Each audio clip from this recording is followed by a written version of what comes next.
Welcome to Unit 6. This unit is about achievements and facing challenges. The biggest challenge I've ever faced was running the London Marathon. The training was really tough, but I managed to finish in 4 hours. What has been the biggest challenge in your life? In this unit, we'll look at the present perfect. We'll focus on how it is used to talk about experiences and to describe something that happened in the past and is still true now. How long have you been here? I've been here for 2 months. Do you know how to form adverbs in English? In vocabulary, we'll look at how they are formed and which adverbs typically go with which verbs.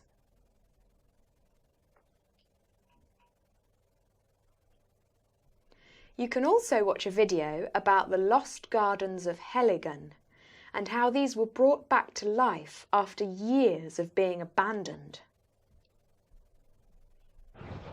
Can you imagine being a polar explorer? In Listening and Speaking, you'll hear an interview with a British woman who answered an advertisement in a newspaper and it changed her life. Everyday English focuses on numbers, big and small. You'll practice using numbers in a variety of contexts, in times, temperatures, ratios, weights, and percentages. Have you missed a class? Go online to review the material from the lesson and to consolidate all of the language and skills we're going to look at. Are you ready? Let's get started.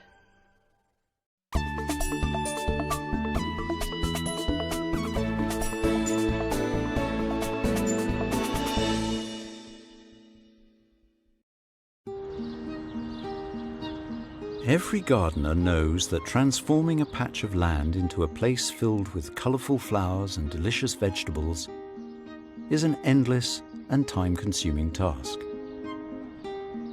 And any garden that hasn't been looked after for even a few months will quickly start to become overgrown. But what happens when nobody has been looking after a garden for decades and nature has completely taken over? Today, the Lost Gardens of Heligan is one of the most famous garden attractions in the UK. Situated on the south coast of Cornwall, the gardens have around 300,000 visitors every year. Over 5 million people from around the world have already visited this beautiful place.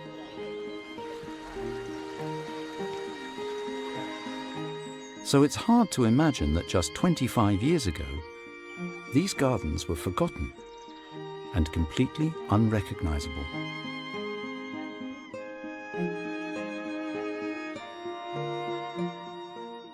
There have been gardens here since the first Heligan Manor was built in the 13th century. There's nothing left of that original building today, but over the next 500 years, the house was rebuilt by generations of the Tremaine family, who owned the estate. From the end of the 18th century, Heligan's gardens started to become famous for their growing collection of exotic plants. Remarkably, species from China, Japan, India, New Zealand and Australia all grew well in the mild climate of the southwest of England. But Heligan relied on many workers from the local community to look after the enormous 1,000-acre estate, with its beautiful gardens and working farm. And when the First World War started, 13 of the men suddenly left to fight. Tragically, only 4 returned.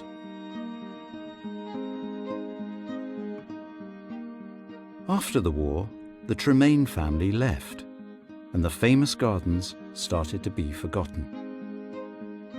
When the house became apartments in the 1970s, the beautiful gardens were completely abandoned and they were lost to nature.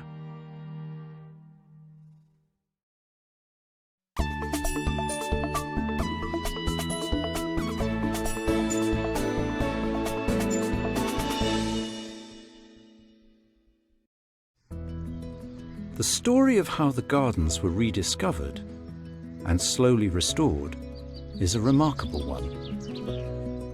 And it's a story about the dedication of a few individuals and the hard work of a whole community who came together to bring something beautiful back to life. The dream of restoring the lost gardens of Heligan was first born in early 1990. Tim Smith, a former record producer, and John Willis, a descendant of the Tremaine family, visited the abandoned gardens looking for a place to start a small farm. Candy Smith, who was married to Tim and has worked here since the very start, tells us more. I came to Heligan in February 1990, which is now more than a quarter of a century ago. Our children were young. We'd only recently moved to Cornwall. And he came here with the then owner, John Willis, who had inherited the grounds from his great uncle. My first impressions of this place were literally the day after Tim came here, and it is unbelievable that we're actually standing in the same place now. The whole of the garden area was completely overgrown. I think the biggest challenge was actually persuading other people that the restoration could be undertaken. Tim knew that he could not transform the lost gardens single-handedly. Luckily, he knew a local builder, John Nelson, who was ready for a challenge. He was also someone who wasn't afraid of hard work and adventure, and he signed up with Tim as an informal partnership to just making this happen. Initially, the cost of clearing such a huge area of overgrown land was the biggest problem. It was very expensive to employ people to work on the land. So John decided that he would clear an acre of ground and see how long it took him, and then work on multiplying that. So he came in single-handed and started clearance. News quickly spread about what was happening at Heligan, and volunteers from the local community started offering to help. And some local people offered more than just their time and energy.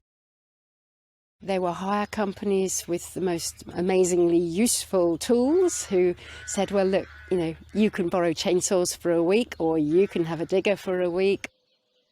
So there were a lot of people who were informally involved very early on, and it became a real passion for them. In April 1992, Heligan opened to the public for the first time. Right now we're celebrating 25 years since we opened to the public.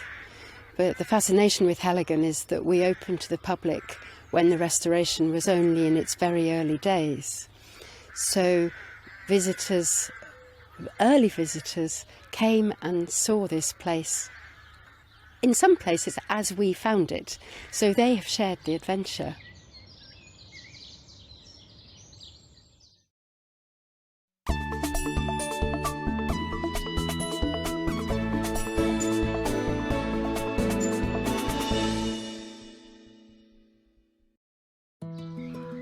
The restoration of Heligan has continued to this day. And the staff haven't finished their work yet. There have been many setbacks along the way. And there's always a new challenge. Today, the garden has around 20 full-time employees and many more seasonal and volunteer staff.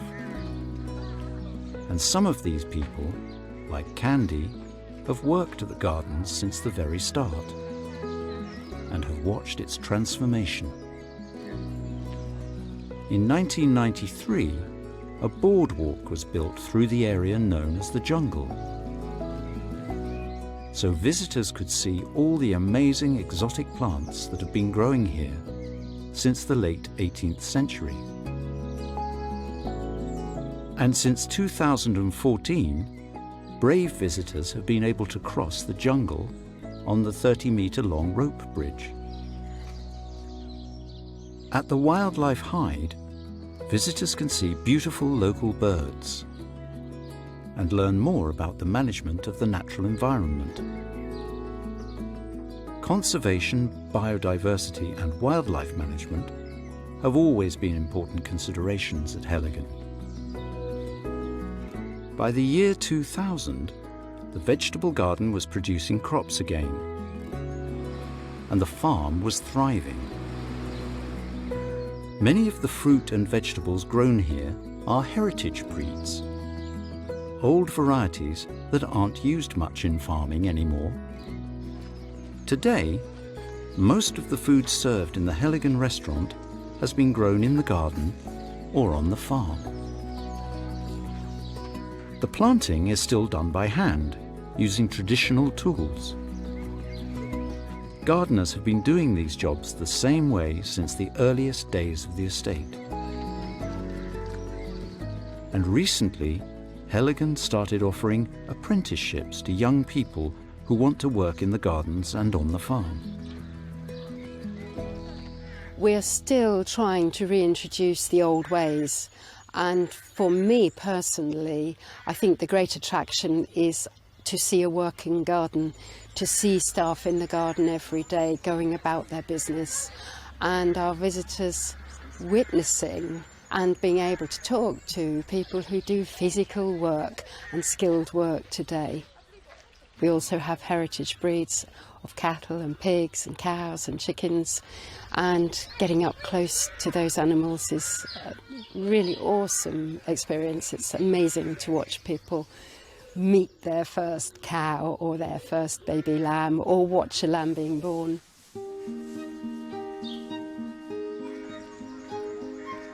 The restoration of the lost gardens of Heligan is a heartening story of a community coming together to bring something beautiful back to life.